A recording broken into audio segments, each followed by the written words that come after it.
पिछले 100 सालों में अमेरिका विश्व में महाशक्ति बन रहा है और उसने अपने रास्ते में आने वाले हर उस देश को नष्ट किया है जो उसके महाशक्ति बनने में रुकावट आ रहे थे या फिर उसको चुनौती दे रहे थे।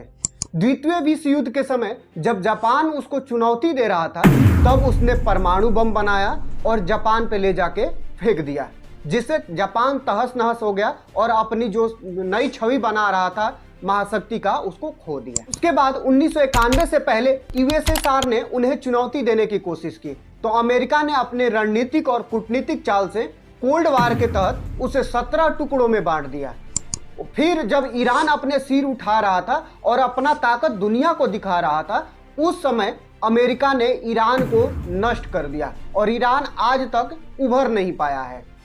कुछ समय पहले चीन का भी वही हाल था, लेकिन अभी हाल ही के समय में भारत के अधिक भू राजनीतिक महत्व प्राप्त करने के साथ अब भारत की बारी आ गई है। अगर पिछले 100 सालों तक देखें तो 10 में से 8 से 9 अरबपति उद्योगपति सिर्फ अमेरिका के होते थे। अमेरिका उद्योगपति के टक्कर में कोई दूर दूर तक नहीं दिखता था। एक समय आया जब चीन के जैकमा ने उद्योगपतियों की लिस्ट में तीसरा स्थान हासिल किया और फिर क्या, उसके खिलाफ लॉबिंग शुरू हो गई और लास्ट तक उसने बिजनेस और उद्योगपति की लिस्ट से पीछे हटना पड़ा और भागना पड़ा। आज के समय में अमेरिका की नज़र भारत पर क्यों है? क्योंकि भारत के दो उद्योगपति अडानी और अंबानी अमेरिकी कंपनियों और अमेरिकी उद्योगपतियों को टक्कर दे रहे हैं। इसीलिए अमेरिका आजकल भारत के पीछे हाथ धोकर पड़ा है। यह बात तो पूरी दुनिया को पता है कि अमेरिका की ताकत उसकी उद्योग है, उसका पैसा वह तकनीक और व्यापार के बल पर पूरी दुनिया को नियंत्रित करता है और आगे भी करने की कोशिश कर रहा है। लेकिन समय तो बदलता है और समय बदलने के साथ साथ चीन रेस में अब आगे आ गया है। वो अमेरिका को टक्कर दे रहा है, लेकिन अमेरिका डायरेक्ट अभी चीन का मुकाबला करने की कंडीशन में नहीं है। इसीलिए वो पहले भारत को नीचे गिराना चाहता है, क्योंकि भारत चीन के बाद वो देश है जो अमेरिका को टक्कर दे सकता है, जिसके बाद चीन का नंबर आएगा। कोई भी देश या उद्योगपति अगर अमेरिका के मुकाबला करने की कोशिश करता है या उसको चुनौती देने की कोशिश करता है तो वो अरबों रुपया खर्च करके उस उद्योगपति या उस देश को बर्बाद कर देते हैं। पिछले कुछ सालों में भारतीय उद्योगपति अडानी बहुत ही तेजी से आगे बढ़ रहे थे, लेकिन आप लोगों ने कुछ समय पहले ही देखा होगा कि अडानी को नीचे गिराने के लिए हिडेनबर्ग रिपोर्ट बनाया गया, जिसमें उसके साथ धोखाधड़ी का आरोप लगाया गया। जब इसके बाद भी कुछ नहीं हुआ तो अब जाकर अमेरिका सीधे तौर पे भारत से टक्कर लेने की जुर्रत कर रहा है और वो ये चाहता है कि भारत सरकार दबाव में आकर अडानी अंबानी को नीचे गिरा दे और उसको सहयोग करना बंद कर दे। अगर वो अडानी के साथ हिडेनबर्ग वाला रिपोर्ट नहीं खोलते तो 2024 तक दुनिया के बड़े उद्योगपति बनकर सामने आ जाते। आज भी राहुल गांधी को आप हमेशा सुनते होंगे कि अडानी अंबानी, वो सारा अमेरिका के इशारों पे राहुल गांधी करते हैं, क्योंकि अमेरिका ही राहुल गांधी को उस्काता है कि तुम्हारी सरकार अपनी उद्योगपति अडानी अंबानी को पैसे दे रहा है और उसको सपोर्ट कर रहा है। लेकिन ये तो सच बात है कि भारत सरकार अडानी अंबानी को आगे बढ़ा रही है, लेकिन यानी कि उद्योगपतियों को आगे बढ़ा रही है। ये भारत ही नहीं है, अमेरिका खुद भी अपने उद्योगपतियों को पूरा सपोर्ट करती है और पूरी तरह से उद्योगपतियों के द्वारा ही सरकार को चलाया जाता है। भारत की सबसे बड़ी कमजोरी है ऊर्जा, जिसके कारण 1991 में भारत को आर्थिक तंगी का सामना करना पड़ा। भारत के तेल आयात बिल में भारी वृद्धि के कारण संकट और गहरा गया था। अडानी भारत का सबसे महत्वाकांक्षी परियोजना, दुनिया में सबसे कम लागत वाली ग्रीन हाइड्रोजन परियोजना स्थापित करने वाले हैं। भारत को ऊर्जा को सुरक्षित करने की दिशा में काम कर रहे हैं, जो समय के साथ तेल और गैस की जगह ले लेगी। इसीलिए हिडेनबर्ग द्वारा अडानी पर बार बार रिपोर्ट तैयार करवाया गया और उसको नीचे गिराने की कोशिश कराई गई।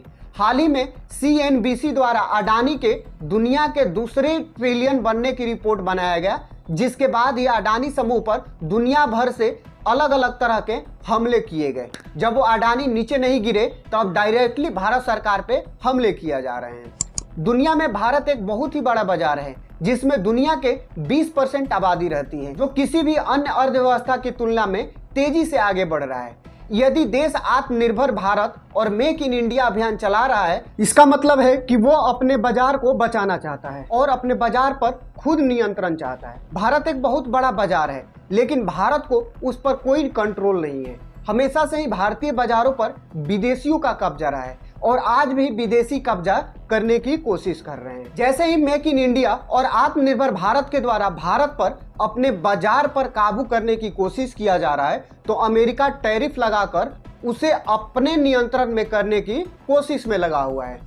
भारत अगर इसी तरह से विकास करता रहा तो आगे आने वाले 20 सालों में वो आत्मनिर्भर बन जाएगा और अमेरिका, यूरोप और चीन के साथ साथ वो अरब जगत को भी भारी नुकसान पहुंचा सकता है, क्योंकि आगे आने वाले समय में भारतीय रुपया $1 के मुकाबले मजबूत होता रहेगा। इसीलिए भारत में लोगों को बहलाना शुरू कर दिया गया है। हर देश में पप्पू की कमी नहीं है। यही समूह एक दशक पहले कृष्णा गोदावरी बेसिन में भारत की तेल और गैस परियोजना को समाप्त करने वाली शक्ति का कारण बना था।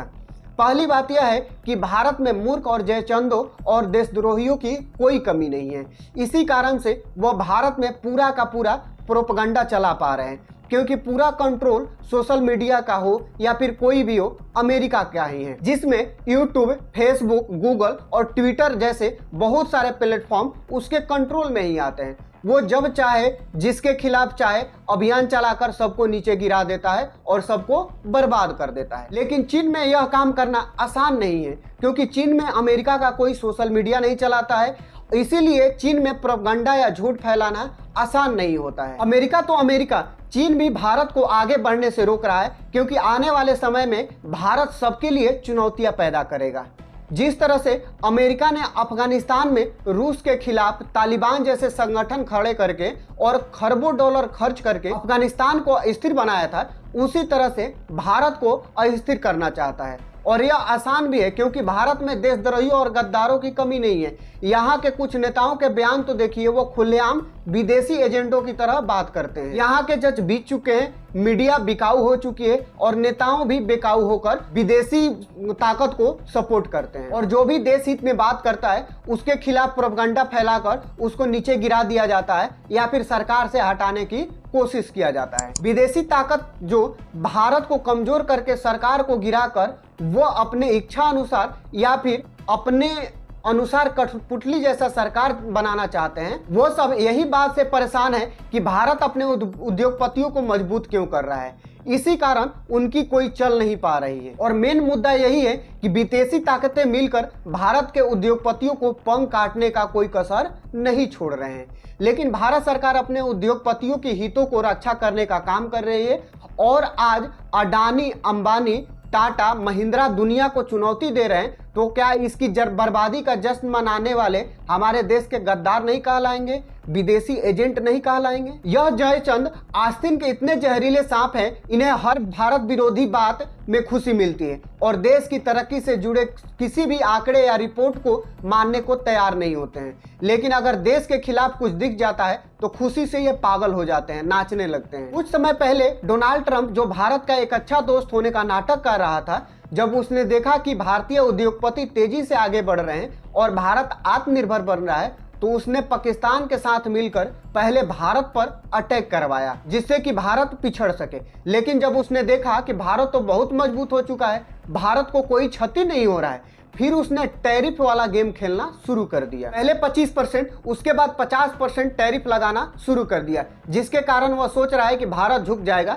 लेकिन हमने भी ऐसी सरकार चुन के दिया है कि जो मजबूती से अमेरिका का सामना कर रही है, जिसके कारण आज के समय में भारत स्थिर बना हुआ है। नहीं तो जितने विदेशी ताकत और देश के गद्दार मिलकर भारत को अस्थिर करना चाहते थे, अगर कोई दूसरी सरकार होती तो अब तक बांग्लादेश, श्रीलंका और पाकिस्तान जैसा हाल हो चुका होता। अगर वीडियो पसंद आता है तो वीडियो को लाइक कीजिए, चैनल को सब्सक्राइब कीजिए। मिलते हैं अगले वीडियो में, तब तक के लिए धन्यवाद।